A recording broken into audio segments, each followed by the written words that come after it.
If you're on a team, I think each agent needs 25 to 30 if you're assigning the leads to the individual agent. If you're on your own, I would probably try to get about 50 a month. And mainly because what we found is if you're going to call yourself, most of the people aren't going to answer right away. For my team, we call 100 times, about 20 of the people answer. We get about 20 answers out of 100 attempts. Out of the 20 that answer, we typically will convert about 2. And so if you don't have enough leads coming in, you don't have that opportunity. And then over time, your database grows. And that's why having remarketing is so important, because all our old leads we're uploading into Ylopo and they're reviving them. Also, although this might be off topic somewhat, I really do feel like sending all your leads into a pond or a folder that the entire sales organization can access, and filtering that folder of new leads by last communication is a more efficient way to run your organization. Sending leads to salespeople for PPC and Facebook, for Zillow and Realtor, maybe different, but for Facebook and Google leads, by sending leads to one central location, you find that your sales team starts competing with one another. So you get more production out of them, which means you can actually buy less leads, because not everybody's going to work as hard as they do every week. There's going to be variations in output. And so if you're going individual, I would say 20 to 30, but again, I think the pond is the better way to go.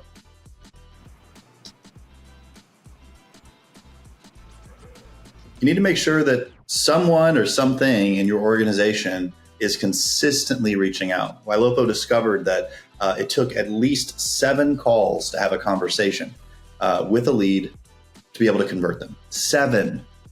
And one of the reasons why Ylopo created the AI voice product is because on average, the users were calling 1.2 times. And so they didn't have enough endurance. They were doing it every once in a while. And so I think part of it is more outbound calls, but then also I would say equally important is understanding that most of these people don't know what they want. So you're going to label them in a category of hot or warm or cold. And most salespeople obsess about new leads. They're looking for that easy, yeah, I know what I want. Can you go show it to me tomorrow? Lead. But then you've got all these humans, we call them leads, but they're humans, that we've said, yeah, I've got the right name, right email, right phone number, and they're not ready yet. Really, your time should be devoted to those people, setting up appointments with them and meeting face-to-face. On average, I find that when I ask a salesperson how many hot leads do they have that aren't ready yet, let's say they say 50. I've got 50 that I talk to that they're not ready. So I got a good pipeline. I'm just not selling anything. Then I ask them this: how many of those 50 have you met with face-to-face? Normally the answer is 1 or 2. And so I say, don't call any new leads this week. Do not call any new leads.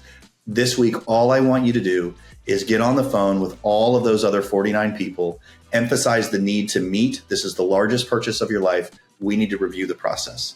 What you will find when you're meeting with people face-to-face that one day want to buy, instead of it taking them a year to figure it out on their own, because you're teaching them, you're making it easy, it takes 3 to 4 months consistently, because you're making it easy for them. You're not pushing them into anything.